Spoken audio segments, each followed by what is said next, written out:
Welcome to another session of our Georgetown University program on international business, marketing and strategy. I'm Professor Michael Czinkota, and I'm joined today by a guest from the country of Albania.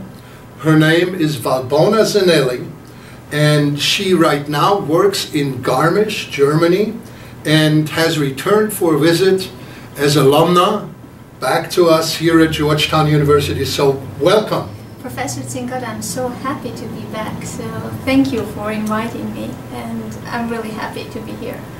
I arrived in Washington DC 2 days ago, and the very first visit I did was at the Georgetown University. I just wanted to be there and, have back some very nice memories from my time here. Great, Hoya power, that's what we call it. In any event, the reason we have Ms. Zeneli here today is because of her work, which focuses on international business trade issues.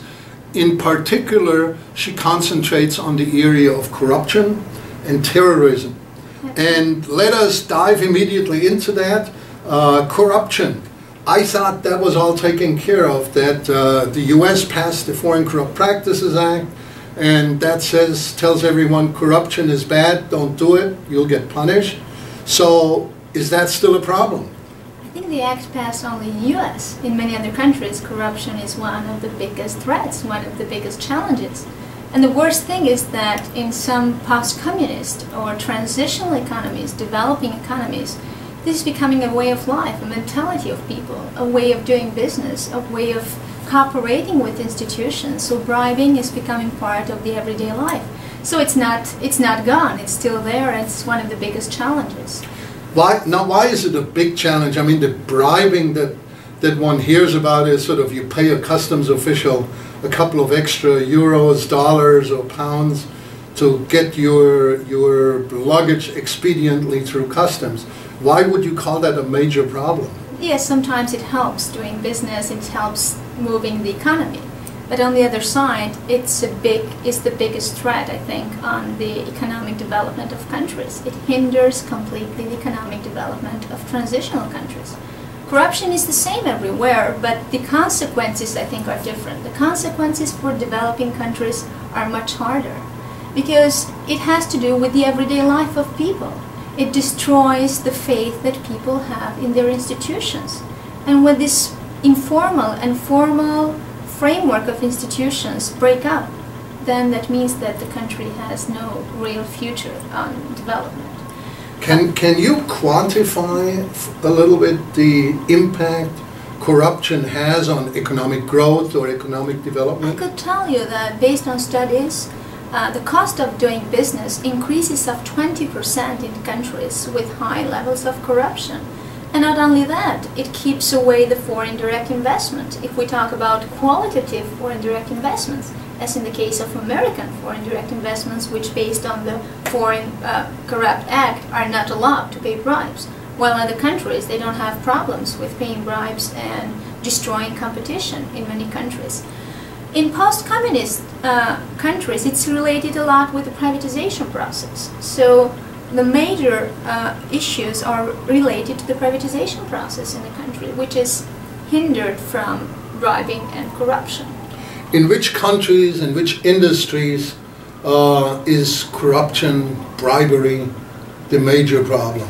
It's mostly in public procurement, it's in privatization and concessions and big spendings of the government on public works. So this is where the majority of the bribes and corruption will go. So it's public procurement. And this will distort, though, the competition in the country. This will bring a misallocation of the resources because public officials, they'll just offer as many public projects as they can because they're where the big bribes come from. So, yeah. What's the big answer? What needs to be done to change this? A very strong political will. It can be changed, but it's through the rules, it's through the institution that is changed. In transition economies, we have the rules, they're written on paper, so we have good legislation. The problem is that it's not implemented. The legislation is not implemented. We don't have strong check and balance systems. So there's no independence, real independence of institutions and systems like the judiciary system. We have very weak yet civil society, and this is one of the other biggest problems. Or the media. Both media and civil society should be the watchdog of the government and the institutions, and they don't do necessarily their work. Now, you as researcher in this area, when you travel the world and you make assessments of issues like corruption, do you see yourself as being in any danger, exposed to risk? Because I can imagine that those who are put under the sunlight aren't too happy about it. Yes, sometimes this is true in many countries. My research has to do with Southeastern European countries, and it has to do with the economic impact of corruption. So I have been studying the relationship of corruption and the quality of institutions in these countries with the foreign direct investments, which are the main source of development of these countries, both for private capital, for technology, for know-how, for trade with other countries too, because these are the vehicles that help this country be in the globalized world. So less foreign direct investments, you have less growth. You can see there's a direct relationship. The countries that have major foreign direct investment have also higher GDP per capita and have better education, have better technology in their country, so better future.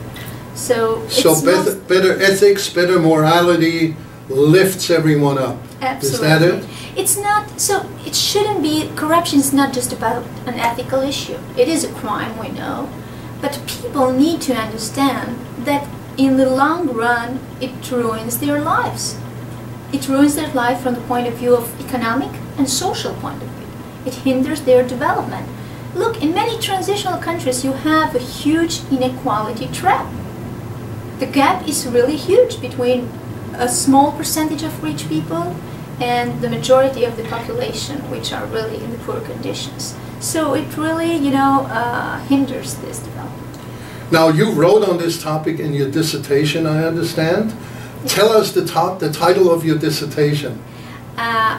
Before I start with the title of my dissertation, I want to say also to all the Georgetown students that I took all my inspiration on studying the foreign direct investments from your course at the Georgetown. Thank you. So on foreign international marketing and terrorism. So talking about foreign direct investments, I wanted to see the relationship. What are the main determinants for attracting foreign direct investments in the countries of Southeastern Europe?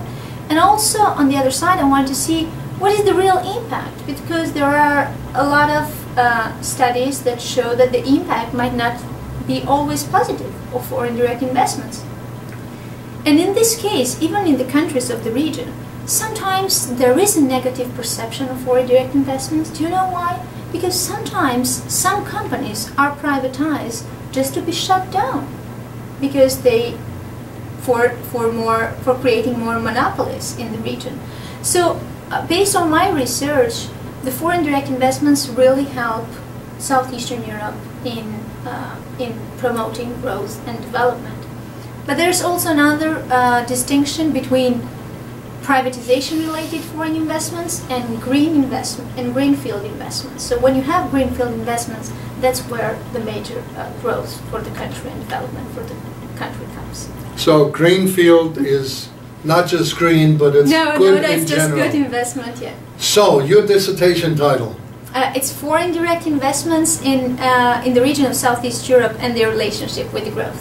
So here we have Valbona Zeneli visiting us from Garmisch, Germany, but originally from Tirana, Albania, who is another wonderful output of our Georgetown University system. We're so very proud of her. Thank you for coming. Thank you. And the institution where I'm working now starts with George. It's George Marshall Center.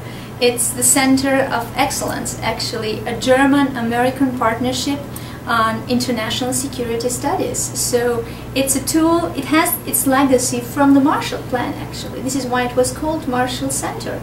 The Marshall Plan that helped Europe recover after the Second World War. The idea, the whole objective of the Marshall Center was to help promote democracy and security in the post-communist countries during the transitional phase. And this is done through understanding and networking of participants. And let it not be said that the Marshall Center doesn't pick good locations. So thank you again for coming. I appreciate it. Thank you so much.